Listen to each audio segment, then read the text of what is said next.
নমস্কার। আপনারা জানেন যে পজিটিভ বার্তার তরফ থেকে আমরা বিভিন্ন সামাজিক এবং মানব সম্পদের উন্নয়নের জন্য কাজ করে থাকি। এই লক্ষ্যে গত ৫ই জুন থেকে, অর্থাৎ ৫ই জুন ২০০৫ থেকে আমরা একটা বড় কর্মসূচি গ্রহণ করেছি। সেটি হলো যে আমরা সারা দেশে প্রকৃতি এবং পরিবেশ বানকে নির্ভর করে, অর্থাৎ যে এলাকায় যে গাছটি প্রয়োজন এমন কথা ভেবে আমরা সারা দেশে এক বছরে ১ কোটি গাছ লাগাবার অঙ্গীকার করেছি এবং সেই মতো কাজ চলছে।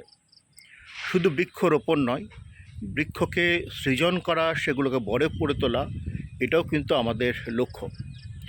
সেজন্য আমাদের যে সমস্ত মহিলা উদ্যোক্তারা রয়েছেন, তাদের সহযোগিতায় আমরা ক্লাস্টার গঠন করে সেগুলোকে রক্ষণাবেক্ষণ করা এবং আগামী দিনে এই গাছগুলো থেকে যে লাভজনক ফল বা কাঠ আমরা পাবো পরিবেশকে বাঁচিয়ে, তার লভ্যাংশ যেন এরা পান সে বিষয়েও আমরা সুনিশ্চিত করেছি।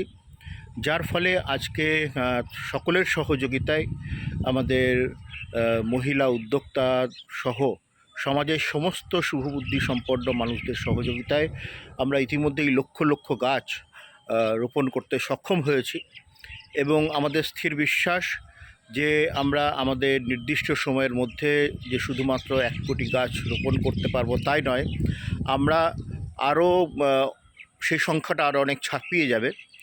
এই প্রসঙ্গে জানিয়ে রাখি, আমরা চাইছি যে আরও অনেক মানুষ আমাদের এই কর্মসূচির সঙ্গে যুক্ত হন, যাতে করে আমরা আরও বেশি সংখ্যক গাছ রোপণ করতে পারি, সেগুলোকে বড় করে তুলতে পারি। কারণ পৃথিবী যত সবুজ হবে, পৃথিবী যত সুস্থ হবে, আমরাও কিন্তু ততটা ভালো থাকব।